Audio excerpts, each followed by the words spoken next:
Ini untuk pertama kalinya dalam sejarah manusia ya, informasi itu bisa menjadikan uang. Maksudnya apa? Uang kita bisa disimpan ya dalam enkripsi yang bernama informasi. Pertama kali dalam sejarah manusia, kalian bisa dengan menghafal di otak dan hati kalian 12 kata, kalian bisa hilang ke negara lain dengan semua harta kalian. Hebat nggak itu? Dengan informasi. Dan Bitcoin itu sistemnya rigid ya, dia dikunci oleh dimensi waktu juga di sana. Itulah kenapa menurut gua semua konsep yang lain itu ujung-ujungnya pasti akan gagal suatu saat nanti. Karena Satoshi ini jelas-jelas di white paper tulis, ini ada dimensi waktu di sini. Yaitu proof of work tadi, bukti energi di dunia fisik dibawa ke dunia digital.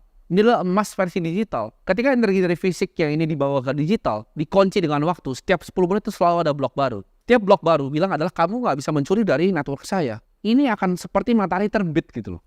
Seperti ombak ada di laut.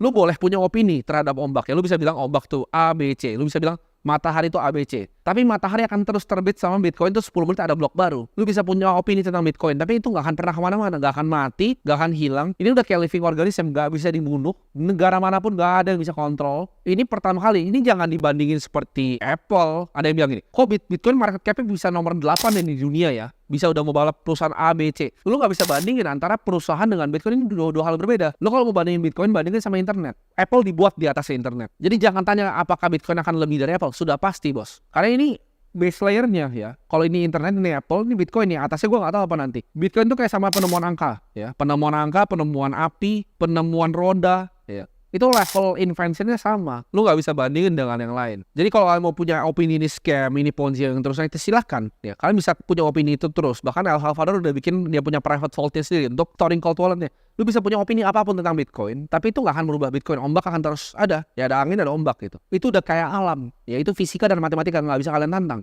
Pertama kali itu orang pasti jadi skeptis kayak gue, bilang ini coin scam. Lalu mereka mulai belajar untuk trading gitu kan. Ya udahlah, gue coba cari cuan dari sini. Jadi dari skeptis, nggak percaya, bilang scam, pelajari sedikit, oke lah, coba cari cuan lah. Tapi sedikit aja, hilang-hilang, untung-untung. Akhirnya dari skeptis ini, oh beneran ya, teknologi real nih. Pelajari dari investor. Dari investor, akhirnya kalian pikir, oke ini bisa jadi aset untuk storing value gue. Untuk longer term.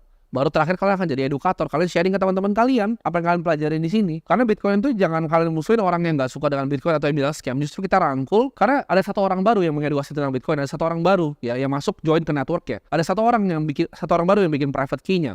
Itu akan membuat networknya jadi kuat. Itu yang namanya network effect. Nah ini nggak bisa dicontek sama semua project lain di dunia ini. Kan ini bukan project, ini nggak ada orangnya, nggak ada perusahaan, nggak ada yang running. Ini kayak living cell, ini organisme. Ini sel yang hidup. Jadi ketika kalian udah bisa lihat ini semua, ya nanti kalian di film The Matrix itu, akhirnya lu bisa lihat ini angka-angkanya gitu, kebohongan-kebohongan yang ada di dunia ini. Dunia lu akan jadi lebih clear gitu. Lu bisa lihat nanti angkanya. Dunianya akan menjadi real, ya. Akan ada momennya lu klik ya.